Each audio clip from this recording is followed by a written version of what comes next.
Hola, hola, hola, muy buenas noches, bienvenidos a Cuestionados hasta las 22 horas en vivo por Canal 26. Vamos a cuestionar toda la actualidad y no lo voy a hacer solo, lo hago como todos los domingos, acompañado de ella, la diva, la geisha, en el día de hoy. María Belén Ludueña, ¿cómo va? ¿Bien? Pero ¿cómo estás, Alan? Bueno, bienvenidos a este debate. Muchísimos invitados para hoy en Cuestionados hasta las 22 horas por Canal 26. Bueno, y uno de los temas que vamos a estar tratando en la noche de hoy es la cuestión del paro de la CGT. ¿Quién ganó?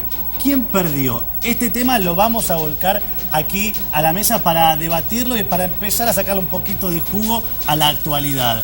Por otra parte, tenemos que hablar de la economía, de cómo está la coyuntura, la cantidad de aumentos que se están dando. Yo no llego a fin de mes, Alan, y mucha gente también le pasa eso. Bueno, tremendo. Mala noticia de la noche. En mayo aumenta el agua un 23%, lo vamos a estar hablando en minutos nada más. Después, ¿qué más? La cuestión docente.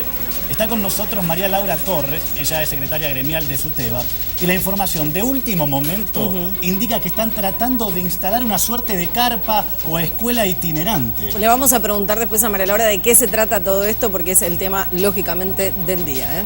Me pregunto, ¿otra carpa blanca? Y por otra parte vamos a estar hablando de otro femicidio en nuestro país, esta vez en Entre Ríos, el caso Micaela García. Estuve en la semana allí en Gualeguay, sí, vamos a compartir información respecto del caso y vamos a contar y discutir también qué es lo que se viene, porque hay un juez que está en el foco de la atención y de la polémica. Vamos a arrancar entonces con el tema docentes y ya la vamos a introducir a María Laura Torres para que nos cuente específicamente de qué se trata esta escuela o carpa itinerante. ¿Cómo estás, María Laura? Buenas noches. Hola, ¿qué tal? Buenas noches. No es una carpa. Cuando lo ibas diciendo iba pensando, la carpa fue en los 90 y en la carpa, yo fui ayunante de la carpa. En realidad la carpa cubría a los que estábamos ayunando porque pedíamos dos cosas que no teníamos. Ley de financiamiento y paritaria. Hoy lo que estamos instalando, si la policía lo permite y no reprime, lo que estamos instalando es una escuela pública, porque la escuela pública hoy existe. Hoy tenemos ley de financiamiento, hoy tenemos ley de paritaria. Lo que pasa es que tenemos un gobierno que no cumple con la ley que supimos conseguir los docentes en esa carpa de la dignidad. Entonces estamos instalando una escuela itinerante, una escuela que convoque al debate, una escuela que ponga el conflicto en un espacio público. Y el conflicto hoy es que el ministro de Educación de la Nación, Esteban Bullrich, tiene que convocar a la paritaria. No puede, no solamente ya hay un juez que se lo dijo, la justicia lo está intimando a que lo haga, sino que aparte un ministro de Educación no puede no cumplir con la ley. A ver, ¿dónde está ubicada físicamente esta escuela itinerante? ¿Está en la calle? ¿Por qué esto está pasando ahora? En este mismo momento, bajo la lluvia, hay muchos compañeros docentes, profesores y maestros, con nuestros dirigentes de la CETERA, está nuestra secretaria general Sonia Leso, y va a ser en el mismo lugar que estuvo la carpa blanca, en un espacio público, el espacio que es de todos los argentinos. Ahí estamos convocando y nos tienen que dejar, nos piden que seamos creativos, y cuando ponemos la creatividad al servicio de todos, nos vienen a reprimir. María Laura, ¿cuál es el mensaje que quieren transmitir específicamente con esto, con esta medida? El mensaje es el debate y el conflicto. Una paritaria que no se cumple y una ley de financiamiento que necesitamos que se amplíe y llegue al 10%. Hoy no se resolvió el conflicto en ninguna provincia, no solamente en la provincia de Buenos Aires. No se resolvió en ningún lado, solamente en 2 provincias del país, porque el ministro Esteban Bullrich no convocó. En la provincia de Buenos Aires, ustedes estarán, digamos, toda la sociedad ya sabe, estamos esperando que la gobernadora Vidal nos convoque. Dejó pasar 3 días ya, sin convocatoria. Viernes, sábado y domingo. Todavía no nos convocó. Vamos a saludar aquí a los invitados del día de hoy. Además de María Laura Torres, nos está visitando Manuel Adorni. Él es economista. Buenas noches. Presente, digan. Presente como en la escuela, ¿no? Hoy. Bueno, también está Gabriel Solano, dirigente de la izquierda. Hola, lo ¿cómo veo estás? ahí también a César Torres, diputado provincial por el PRO. Buenas noches. De la misma manera, Mariano Kestelboim. Buenas noches. Buenas noches. Y bueno, Mariano, que recién lo saludábamos, Gendra Gijena, titular de la Comisión de Usuarios del ENRE. ¿Por qué? Vamos a estar hablando de la cuestión de las tarifas.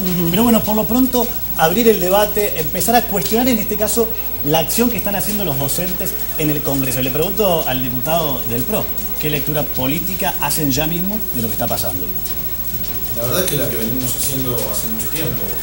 La mesa que recién se refería a la dirigente gremial es una mesa que hace tiempo nosotros venimos sosteniendo después de las 10 reuniones que hubo ya para acercar posiciones y posibilidades, donde no se llegó lamentablemente a ningún acuerdo. Y bueno, hace unos días el gremio anunció que levantaría el paro, y en ese sentido calculo que en los próximos días el Ejecutivo de la Provincia de Buenos Aires va a estar convocando a todos los gremios, que es una federación de gremios educativos o de la educación, a negociar nuevamente, a sentarse a dialogar para ver a qué solución se llega, que como lo venimos diciendo desde que iniciamos este tema y que empezó la huelga. Con los chicos adentro de las aulas se dio otra forma el diálogo, y en eso creo que es muy importante el gesto que se ha tenido. Ahora, digamos, hay que sentarse y tratar de lograr que se pueda llegar a la mejor solución posible. ¿Por qué le quieren quitar la personería gremial, César? Eso corresponde a otro tipo de cuestión, que es por no haber respetado la convocatoria, digamos, desde el Ministerio de Trabajo, a empezar las clases de nuevo, digamos. Hubo una conciliación obligatoria y no fue respetada. Igual creo que se va a apelar, se está medio judicializado el tema, así que no es ni que mañana le van a sacar la personería, y tienen los gremios, SUTEBA es uno de ellos, tiene que contestar dentro de los próximos 5 días, dar una respuesta sobre por qué no acató la conciliación obligatoria. Tiene que ver con una ley nacional, Obviamente opino lo contrario. Sí. En nombre del Partido Obrero, del Frente de Izquierda, primero, la conciliación obligatoria no corresponde. No corresponde, nunca corresponde, pero acá menos. Porque acá el Estado es la parte patronal. Por lo tanto, aparece como juez y parte. El Estado ofrece una propuesta salarial misérrima, 19%, en 4 cuotas, y a la vez que impone la conciliación obligatoria. Por lo tanto, no corresponde si él es parte del asunto, es decir, la parte patronal que ofrece una propuesta que no es aceptada por los trabajadores. Eso es punto 1. Punto 2, el tema salarial y el tema docente no se limita a la provincia de Buenos Aires, es nacional, y a todas las provincias. En primer lugar, uno puede ver ahora que en diferentes provincias del país los acuerdos salariales son del nivel de Vidal. Y los trabajadores docentes tienen el problema en todo el país. Por ejemplo, el otro día, cuando empezó el conflicto, la gobernadora Vidal convocó una reunión en el Hotel Savoy y convocó a todos los gobernadores, y fueron todos, los del PRO, pero también los del Frente para la Victoria. Y ahí se pusieron de acuerdo en esta propuesta salarial, que insisto, es misérrima, porque está por debajo de la inflación prevista para el 2017 y tampoco permite recuperar lo perdido en el año 2016. Tampoco permite recuperar. Entonces, el reclamo de 15.000 de mínimo es un reclamo completamente lógico, de 35% también.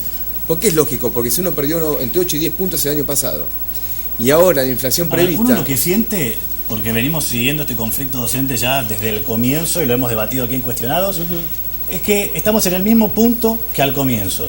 Los gremios que exigen que se convoque una paritaria nacional, el gobierno que dice que no, los docentes en la provincia de Buenos Aires, por ejemplo, que piden un 35%, les ofrecen un 19% en 3 tramos. Digamos, ¿cómo se puede llegar a buscar un punto intermedio, pero la María propuesta, Laura, para destrabar?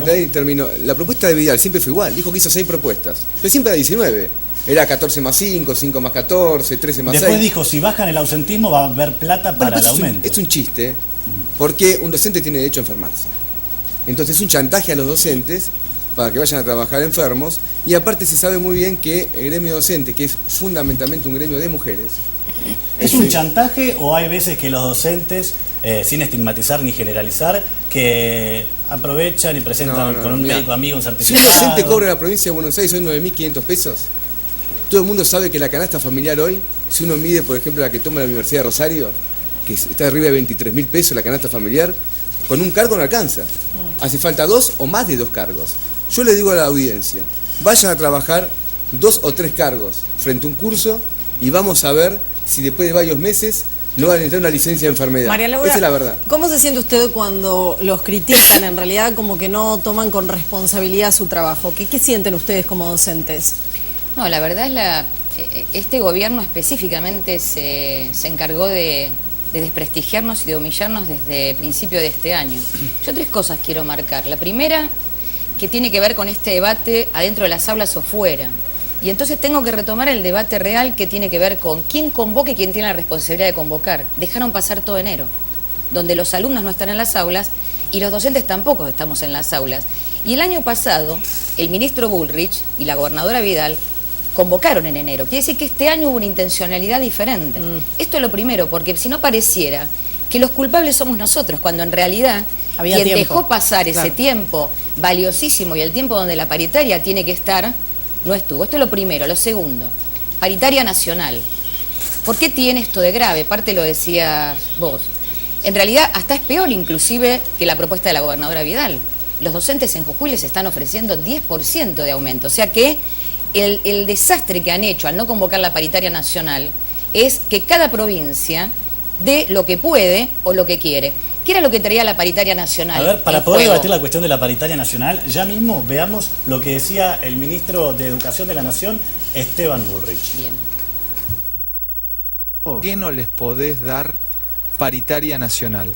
Terminamos acá, listo, escúchame. Pues ya se las di, te las resumo así, ya se las di, por eso no se las puedo dar, porque no le ¿Cómo puedo ya dar se algo las que ya diste? le di, que es lo que le contestamos a la jueza hoy. La jueza no pide una paritaria, le dice al Ministerio de Trabajo que convoque una comisión negociadora. ¿Para negociar qué? ¿Para negociar qué? No ¿Vos sabés? entiendo. ¿Cómo negociar qué? No hay nada para negociar. ¿Por qué se la diste? ¿Por el mínimo vital y móvil? Claro, ¿Móvil? claro. Tanto y tan bien, en acuerdo con ellos, en un acuerdo con los 5 gremios, lo firmamos todos. Mi firma y la de los 5 gremios. Cuando vos firmaste eso, ¿pensaste por dentro y dijiste, listo, ya está, cerré, no tengo más lío con el tema de la paritaria? Por supuesto, porque lo que habíamos hecho era algo que ellos pedían, que era automatizar el piso mínimo docente, que es el único...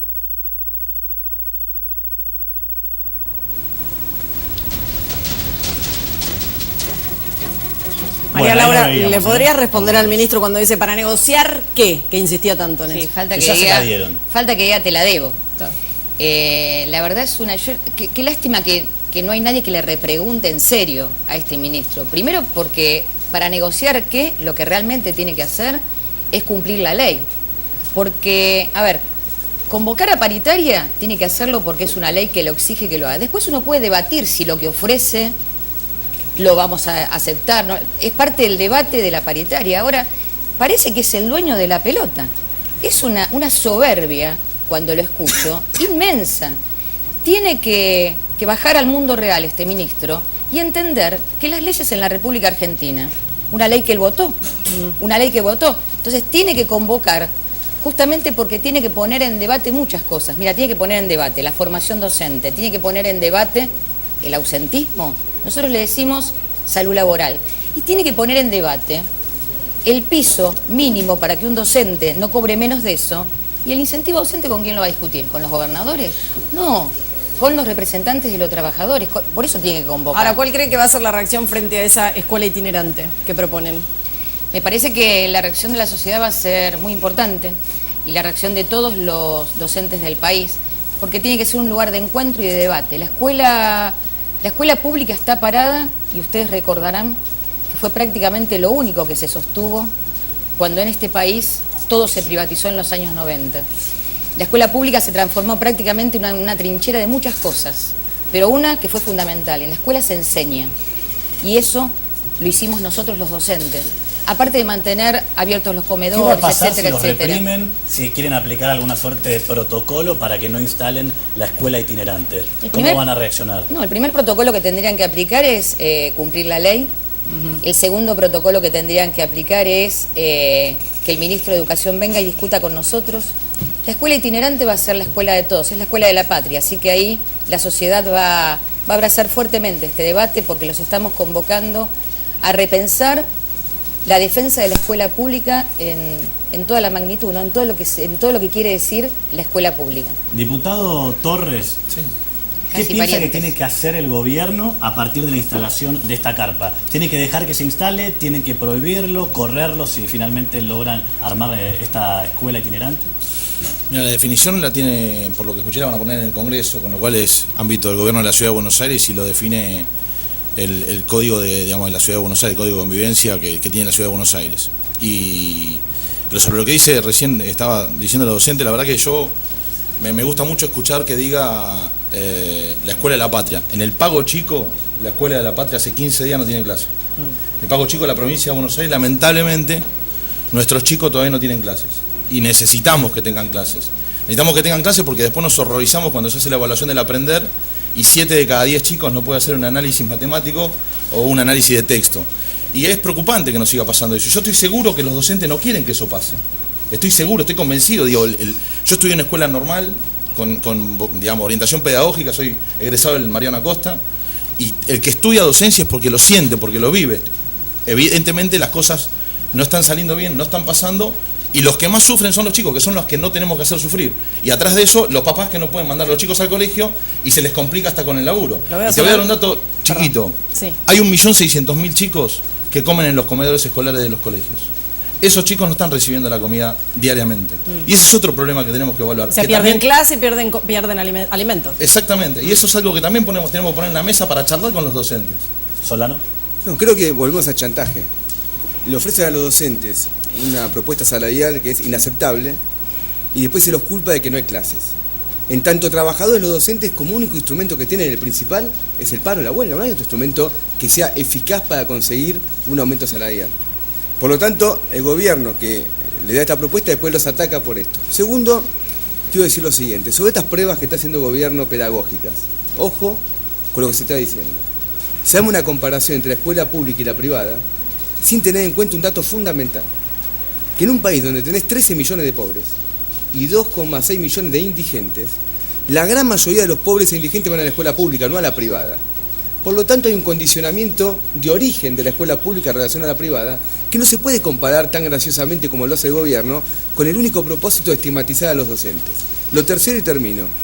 Yo pienso que aquí hay una modificación de fondo de la cuestión educativa, de fondo. Porque esta paritaria nacional que se inventó en el gobierno anterior solo servía como una especie de mínimo de ingreso para todos los docentes, pero no garantizaba un salario real para todos.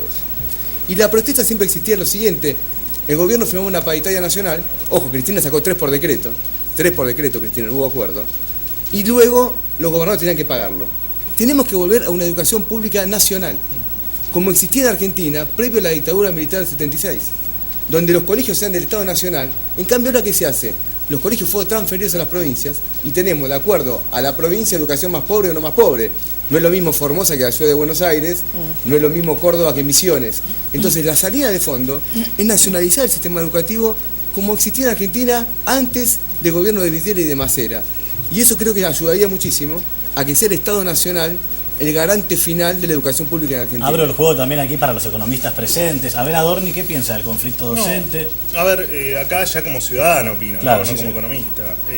Primero, la carpa docente no estuve de acuerdo en la de los 90, no estoy de acuerdo en la que plantea, la verdad que no estaba enterado, me enteré ahora por la docente que están en este momento instalando una carpa docente, no estoy de acuerdo, me parece que la discusión se tiene que dar dentro de las aulas. Los docentes están muy mal pagos hoy, estaban muy mal pagos ayer y estaban muy mal pagos también hace 10 o 20 años. Me parece que es algo que, como dijo acá mi compañero, me parece que hay que dar una reforma más estructural en la educación y me parece que si bien es cierto que cuando uno evalúa y empieza a comparar el nivel educativo podemos tener algunas diferencias en la metodología, la realidad es que cuando uno lo compara con el resto de América Latina, somos grandes perdedores. Está bien, ¿usted cree que la plata está? Volviendo a la cuestión monetaria, porque evidentemente acá lo que puede extrabar el conflicto es hacer un arreglo salarial y después discutir todo lo demás que haya que discutir. ¿La plata está? Porque los docentes dicen la plata está, pero no la quieren pagar a los docentes. Bueno, a ver, primero, en un país donde el 50% de los habitantes gana en promedio 9.000 pesos o menos, no hay plata para nadie, no es que no hay plata para los docentes. La realidad es que puntualmente la provincia de Buenos Aires, puntualmente la provincia de Buenos Aires es una provincia que la han dejado completamente devastada, sin infraestructura, sin hospitales, y sin educación. Para nadie no, decía María Laura recién. Sí, por algunos hay, porque... Pero no me quiero desviar de algunas cuestiones. Para varios hay plata, porque evidentemente aumentó todo tanto que para algún lado ese dinero se fue. Entonces uno tiene, cuando es gobierno... El año pasado la gobernadora Vidal, cuando asume... Creen que no los toman como prioridad en realidad. Pero obviamente, cuando asume la gobernadora Vidal decía que asumía una provincia quebrada. Y sin embargo, convocó a paritaria en enero, que de paso le contesto al señor que está en la punta. César Torres. No me acuerdo el apellido. Torres. Casi parientes. Que en realidad en enero convocó. Entonces, ¿qué pasó? En enero convocó este año. Ella es la responsable de no haber convocado para que los alumnos estén en clase. Lo segundo, ningún gobierno inventó la paritaria, la parimos nosotros. Yo ayuné 27 días en la carpa y pudimos parir y crear una ley de financiamiento que contiene la ley de paritaria que recién se puso en ejecución, no cuando terminó el ayuno y la carpa, sino en el año 2006. Lo digo porque si no pareciera que las cosas... María Laura quieren no lograr lo llueven. mismo entonces. Y la otra es, a ver, nosotros es muy sensato lo que estamos pidiendo, 9.801 pesos de sueldo inicial que tenemos hoy los docentes de la provincia de Buenos Aires. ¿Qué estamos diciendo? 35% de aumento. Es absolutamente razonable. ¿Qué nos contestan en estas 6 propuestas que fueron iguales, nada más que un poquito maquilladas? Primero el 18 y ahora el 19. ¿Qué decimos nosotros? Ningún docente por debajo de la línea de la pobreza. Para, María Laura, mientras está pasando esto, están reprimiendo a los docentes en la Plaza de los Congresos. Alerta en Canal 26, ahora mismo lo que estábamos discutiendo hace minutos nada más, están reprimiendo a los docentes que quieren instalar una escuela itinerante en la Plaza de los Dos Congresos, justamente en la plaza que está ubicada frente al Parlamento Nacional. Ahí estamos viendo algunas imágenes que van acercando a las redes sociales con el hashtag cuestionados, quienes están en la zona describiendo justamente qué era lo que estaba pasando. Y la última información que está llegando aquí a la redacción es que ya hay represión por parte de las fuerzas de seguridad para evitar que los docentes se puedan instalar con una carpa que ellos llaman como una escuela itinerante. Ahí están los incidentes, lo estamos mostrando en Cuestionados en Canal 26. Bueno, ahí están viendo las imágenes. Además que ahora es una barbaridad. Queremos instalar una escuela. Es una barbaridad porque no es nada... A ver, es una escuela donde vamos a convocar al debate. ¿Cómo va a funcionar esa escuela?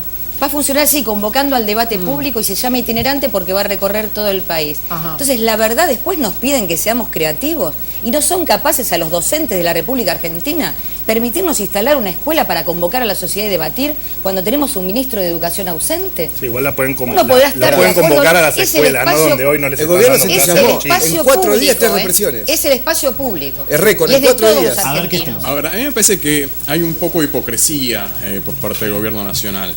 Por un lado, dice que la situación de la educación pública está en grave riesgo, que ha empeorado muchísimo, que no se alcanzan los niveles mínimos. Y por el otro lado, cuando fija prioridades para el gasto público, lo primero que hace es cancelar deudas con los fondos buitres, por ejemplo, y endeudar al país. Se endeudó en 45.000 millones de dólares desde que asumió el gobierno nacional, dando cuenta de una situación crítica. Y por otra parte, también hay que tener en cuenta que en este acuerdo que está tratando de llegar los docentes y el gobierno, los docentes en el año 2016 perdieron poder de compra. Y esa pérdida continúa en 2017. No es que mágicamente se terminó lo que perdieron. Siguen perdiendo, tienen que recuperar lo que perdieron, y si ajustan el aumento salarial a lo que dice el INDEC, no, lamentablemente la canasta de consumo de los docentes va a aumentar más que lo que diga el INDEC, porque el INDEC toma el promedio de la economía, una canasta que construyó considerando que las tarifas de los servicios públicos tienen una participación mucho más chica de lo que lamentablemente tienen que pagar los docentes cuando consumen todos los días. Entonces, la inflación que van a tener los grupos docentes, aquellos sectores económicos en la Argentina que tienen un ingreso inferior a los 30.000 pesos, va a ser mucho más alta que lo que diga el INDEC. Entonces, tiene que recuperar lo que perdieron y encima ahora van a tener una inflación atada a un índice que no va a reflejar el deterioro de su poder de compra. A ver, Gendra Gejena, ¿qué piensa usted cuando ve las imágenes, cuando estamos discutiendo justamente esta intención de los docentes de instalar una escuela frente al Congreso? A ver, Hoy el Papa Francisco decía que el derecho de huelga es un derecho humano. Partamos de esa premisa. Y en segundo lugar, lo que como ciudadano pienso es que perdemos todos. Pierden los docentes, pierden los chicos, pierde la escuela pública, pierde la sociedad y el futuro de la sociedad en su conjunto. Acá hay una responsabilidad tanto del gobierno como de los docentes de sentarse a discutir y no levantarse hasta tanto resuelvan el conflicto. Los docentes obtengan lo que por derecho le corresponde y por supuesto tienen que tener un salario digno que hoy en día está por debajo del límite del salario mínimo de pobreza, y el Estado tiene la obligación de darnos una educación pública de calidad que nos garantice el futuro de todos los argentinos. Entonces, como argentinos, la verdad, vemos que perdemos todos. Acá no gana nadie. Nadie gana con este conflicto. Solano. No, evitemos la teoría de los dos demonios acá. Acá hay un solo demonio. Digo, los docentes se sientan a discutir. Si no se lo dan, tiene un límite. Y el límite, si no se lo dan, es recurrir a una acción. No hay otra forma. Digamos, ni en Argentina ni en el mundo. Pero quiero decir una cosa. El gobierno reprimió el jueves los piquetes. El día viernes desalojó la fábrica GR de Clarín en el barrio de Pompeya con un operativo, yo estuve presente, un operativo policial descomunal. Ahora está reprimiendo a los docentes. Quiere decir que en 4 días tenemos 3 represiones. Uno tiene que preguntarse por qué un gobierno llega a semejante extremo. Y es evidente que la política que quiere imponer requiere una medida de fuerza directamente de represión. Manuel recién se estaba riendo. No, pero bueno, a ver, el gobierno reprime o en tal caso lo que hace es poner orden, restaurar el orden público. Sí, claro. Quien va por la General Paz y ve que hay el otro un grupo de izquierda cortando y no dejándome llegar a mi lugar de trabajo, la verdad es que pretendo que el gobierno lo quite de ahí, ¿no? El jueves reprimen en nombre del derecho al trabajo. La izquierda que no representa a nadie encima. Hay que ir a trabajar. Hasta los docentes. Yo que no represento a nadie, lo perjudico, no puedo ir a trabajar, ¿ok? El viernes, trabajadores que defienden su fuente de trabajo, los reprimen en nombre de qué? ¿De la defensa de qué? ¿Del trabajo? Y hoy en nombre de qué los reprimen. Entonces, evitemos las carátulas que ocultan el verdadero objetivo de las cosas. El conflicto de los docentes no termina por el momento. Vos cuando dijiste la teoría de los demonios, acá los maestros se quieren sentar y el gobierno no quiere pagar. Y después decís, el gobierno se encarga de reprimir. Vos sos el que hasta ahora el único carátula sos vos. El gobierno digamos, el otro día en la 197 había gente que tenía ganas de ir a trabajar, que quería ir a trabajar. Y era su forma, ¿qué pasó? Perdóname, era su forma de expresarse. El señor recién decía, el Papa dijo, el paro, la protesta es un derecho humano. Bienvenido, está bien y está claro. En Argentina no funcionó. Es parte del derecho constitucional, también es parte del derecho constitucional de otra persona que vaya a trabajar. Ahora, la izquierda, perdóname, la izquierda y muchos otros sectores se dedicaron a piquetear y el piquete impide que haya un normal desarrollo de actividades. Eso no es legal. Ahora te voy a hablar de piquete. Eso no es legal. Te hago una pregunta. Pero, pará. Separemos el derecho que tiene a hacer paro, que es válido y es constitucional, es un verso. A la posibilidad de que haya otra gente que quiera ir a trabajar. ¿Por qué dice que es un verso? No, a ver. Empezó diciendo que está bien multar a Suteba que hizo un paro. Es decir, cuando hacen paro, él está en contra y los multa. No, me estás tergiversando. Me preguntaste por la conciliación obligatoria, no me dijiste si estás de acuerdo o no. Cuando hace un paro, el gobierno de Macri le mete una multa. Después cuando hace un piquete dice no, que es el gobierno de los argentinos. Hubo elecciones en octubre del 2015 y la gente votó, no es el gobierno de Macri. Dicen, de hecho al trabajo, un obrero que ocupa la fábrica porque echan a 380 familias, los echan con la policía en nombre de qué defensa. Hay que avisarle a la izquierda que acá hubo un partido que ganó la selección, un frente electoral, se llama Cambiemos, en 2015, no es el partido, el gobierno de Macri, es el gobierno de todos los argentinos. Hay elecciones en el 2019, hay que presentarse con algún dirigente que supere y bienvenido sea si se compite. Hubo una presidenta que dijo armen un partido y ganen. Bueno, se juntaron algunos y se ganó. El PRO llevó de candidato, para que se sepa bien, a De Angelis. De Angelis, en Entre Ríos, se pasó haciendo más piquete que el Partido Obrero y el Frente de Izquierda durante toda su vida. Entonces, ¿cuál es el tema? Cuando es un piquete a favor de los agrarios, es repudiable también. Le parece es repudiable también. Como candidato. Y lo llevaste también como candidato. Bueno, se tomaron en serio el debate. Pero se calma. Cuando le conviene, cuando cambia el discurso cada rato, llevan piqueteros capitalistas. Está bien. Ahora, cuando es un trabajador, ya vamos a darle el cierre de este tema que pusimos en cuestión esta noche a María Laura Torres, referente de los docentes, en el marco de estos incidentes que se estaban dando en la plaza de los dos congresos. María Laura. Sí, me quedé con 2 palabras, el orden público y cumplir la ley.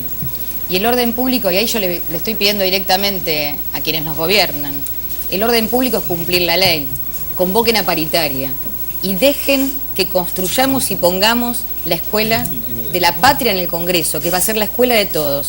Lo segundo, para que este conflicto se resuelva, dos cosas. La primera, que convoquen a paritarias a nivel nacional. La segunda, que lo que le ofrezcan a los docentes no sea nuevamente el techo que nos viene imponiendo la gobernadora Vidal, que es de un 19%, porque en el relato que construyen nunca dicen de qué están hablando, no dicen que están hablando de un aumento salarial sobre un sueldo de 9.801 pesos del 19% en 3 cuotas, con una cláusula gatillo que recién la estaríamos cobrando en enero del 2018. De esto estamos hablando. Y al director general de escuelas de la provincia de Buenos Aires, que no mienta más. Han descontado los paros ilegalmente porque no han cumplido los fallos de la justicia, pero aparte lo han hecho ilegalmente porque lo han hecho con planillas que ningún director hemos firmado, porque los directores firmamos todos. Y de paso digo algo que alguien dijo por acá: cuando un docente falta, vamos a un médico que paga la Dirección General de Escuela miles de millones de pesos en una prestataria que funciona mal y que ni siquiera nos manda médico a domicilio. O sea que cuando un docente falta, tiene la firma de un médico de la Dirección General de Escuela. Y lo último, dijo que esas inasistencias las descontaron por la información que dimos los directores de escuela y los inspectores. Miente de tal manera que le descontó el paro a docentes embarazadas y docentes enfermas. Nosotros estamos debatiendo acá, pero la gente también es partícipe a través de nuestro hashtag cuestionados en Twitter. Y por ejemplo, Adriana Mazota dice: el año pasado los docentes firmaron un acuerdo con el gobierno para no llamar más a paritarias nacionales. Muy bien, los vamos a seguir leyendo durante toda la noche. El hashtag es numeral cuestionados. Vamos a estar debatiendo también la cuestión del caso Micaela García. Y ya mismo le vamos preguntando a la gente qué piensan que hay que hacer con el juez Rossi. Pero ahora dejamos el tema docentes de lado por un instante. Seguiremos prestando especial atención a lo que está pasando en el Congreso. Pero ahora quiero que nos adentremos bien, digo, en la cuestión económica. Veamos aquí esta comparación. Fuerte elogio del FMI al gobierno argentino. Stanley Fischer dijo a La Nación en Davos que se llegó a un propio acuerdo gracias a que el Poder Ejecutivo actuó de inmediato y muy bien. Ahí se me fue. Ahora vamos a volver a subirlo porque quiero que miren un detalle. Mientras le pedimos a la producción si lo podemos levantar. Bueno, la cuestión pero es que si no, igual, vayan viendo. es lo mismo. Vamos a ordenar esto. Acá está. Domingo 30 de enero del año 2000.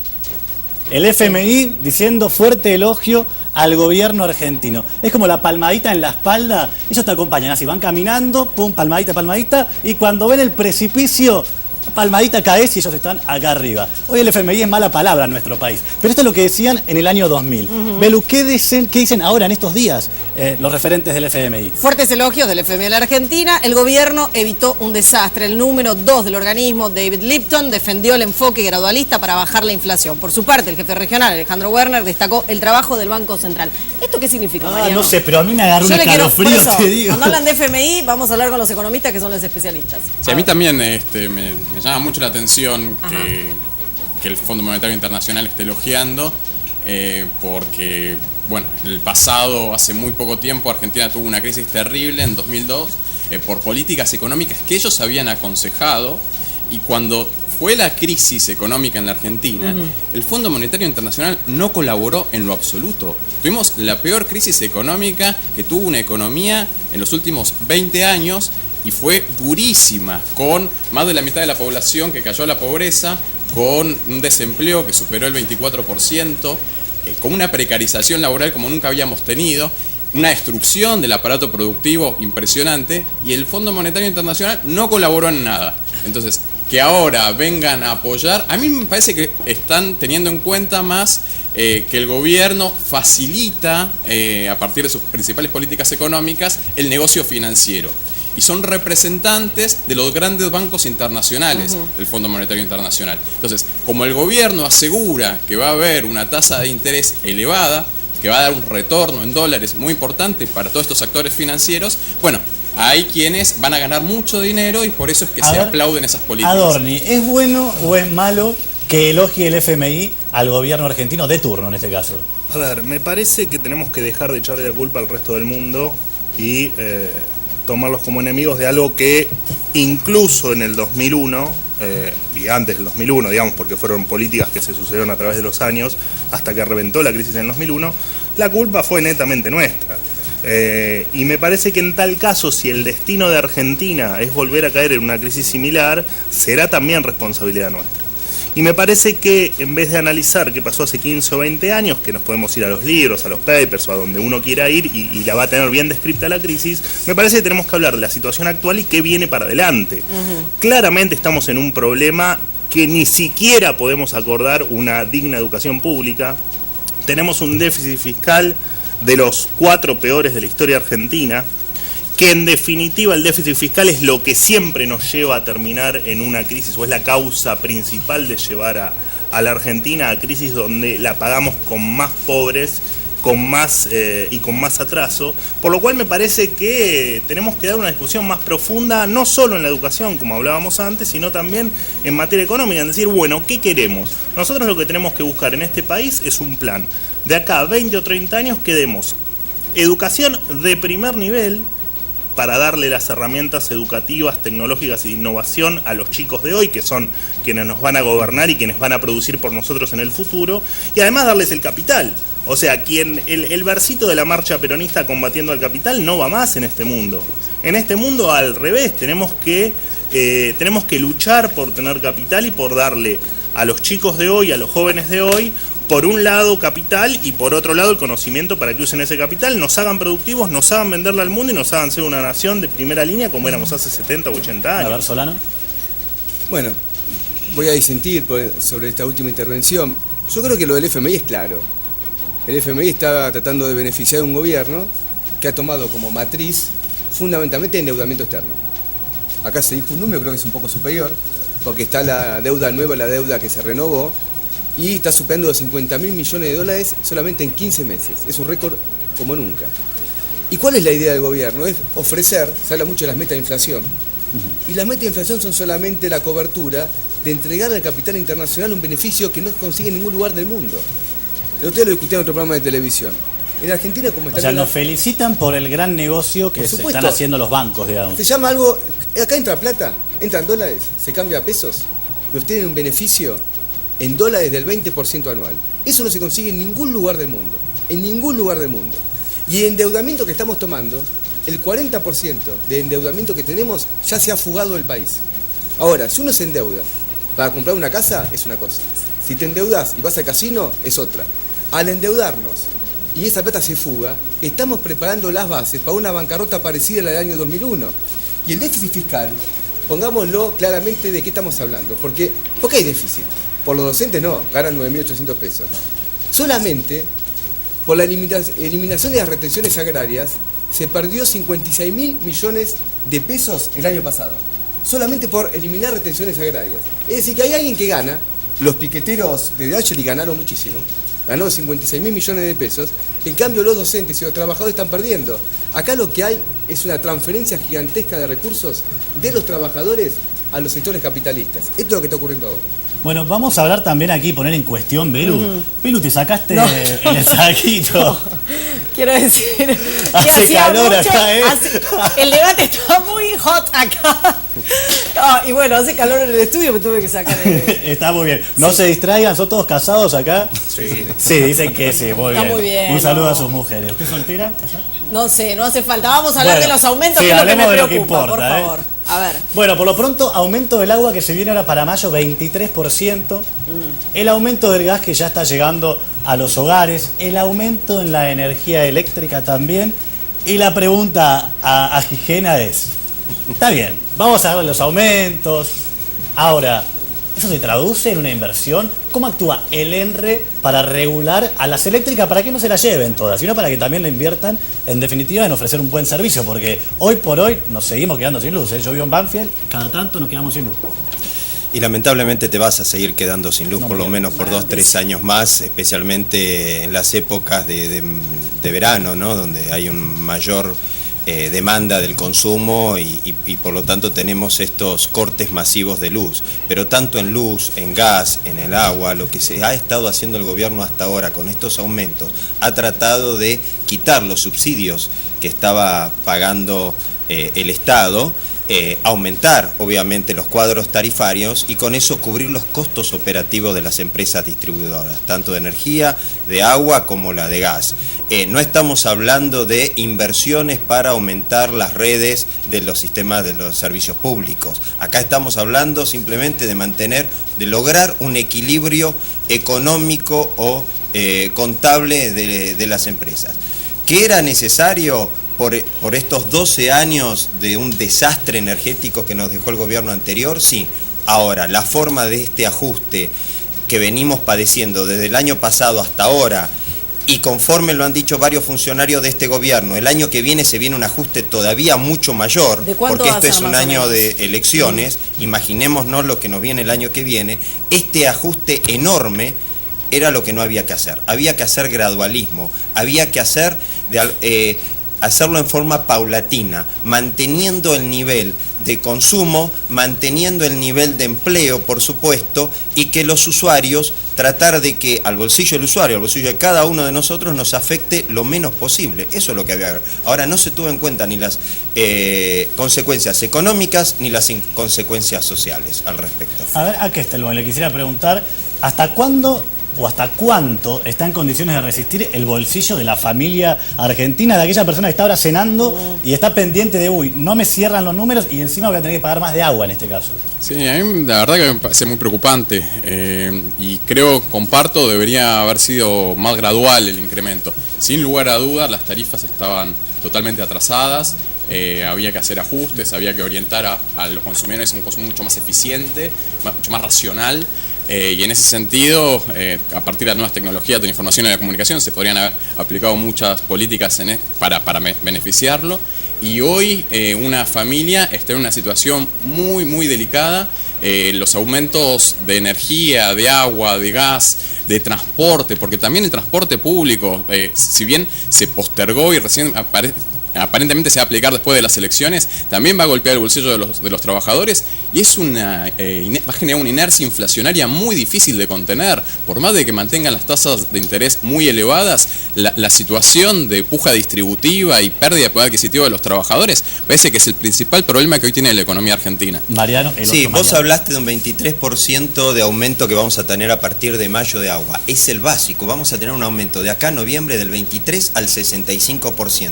Quita total de los subsidios, una readecuación total del sistema tarifario. Hoy en día el 12% de los usuarios de agua y cloaca dentro de lo que es AISA, ¿no? Estamos hablando de decir Capital Federal y los partidos del Gran Buenos Aires, solamente el 12% tiene un servicio medido. El resto del 88% pagamos conforme a nuestra superficie. Por lo tanto, no hay detrás de esto una política de uso racional de un recurso nada más y nada menos como es el agua potable. Después, agregale 400% de aumento de gas que tuvimos el año pasado, más un 40% que anunció Aranguren hace 15 días atrás. Otro igual de luz, el aumento de combustible que comentaron recién, el aumento de la canasta familiar, de la canasta educativa. Es decir, acá tenemos un reajuste gigantesco. Ahí lo veo a César Torres con ganas de hablar. César, ¿qué piensa de todo esto? No, estaban ahí cuchicheando, yo lo vi.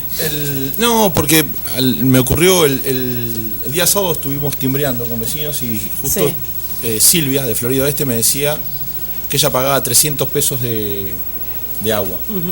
Me mostraba la tapita negra que dice AISA, me decía, yo de esto pago 300 pesos. Y la verdad que le parecía, digamos, que era muy alto para ella, para lo que podía pagar ella.